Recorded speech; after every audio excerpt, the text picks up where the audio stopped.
Okay, we're back in our options dialog box again, and this time we're in the display tab. Now I'm just going to take you through a few settings here where you can change the display of your AutoCAD. Now the first one is in Windows Elements, we've got a color scheme of dark.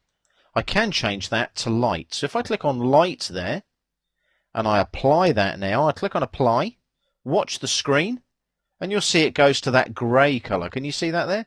It's gone grey. If I change it back to dark again, and click on apply, it goes back to the dark colour again.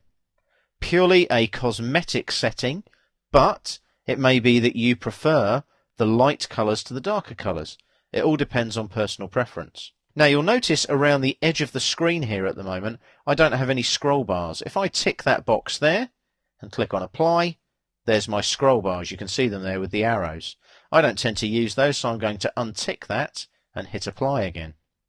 Now, other things that I can change are colours. If I go to colours here, there's my colour options dialog box. Now, there are many colours that you can change. I've got sheet layout colours, 3D parallel projection colours. I can change lots of information here. I'm not going to, I'm just going to cancel that, but you can see all the different settings that you can change to your particular environment, the way you want to work. Notice the layout elements here, display layout and model tabs, display printable area, display paper background. What I'm going to do is I'm going to undo these two here, paper background and display paper shadow. I'm going to imply that, and I'm going to OK it. Now, it won't show now until I go here to my layout tab.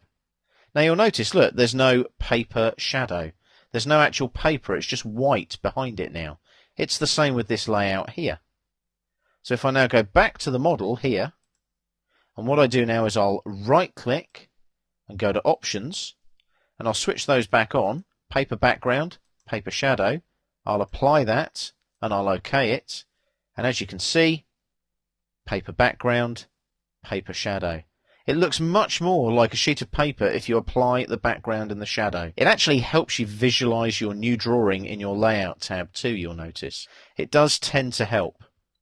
So remember that setting in your options and your display tab. I'll just go back to the model tab there, right click, options, and go back into the display tab again. One last thing to look at is our crosshair size. The default is 5% of the screen size. Let's say I take that all the way up and slide that slider bar all the way to the end, so it says 100. I'll apply that, I'll OK it, and look, my crosshair now fills the entire screen. Some people like it like that so that they can relate objects. So if I line in, let's say with that line there, you can see that I'm following both those lines, for example. Some people don't like it, so what they do is they right click, go to options, and instead of trying to drag this all the way down and getting it exactly on 5, just double click in here, set that to 5, apply it and OK it, and you're back to your 5% of the screen size crosshair.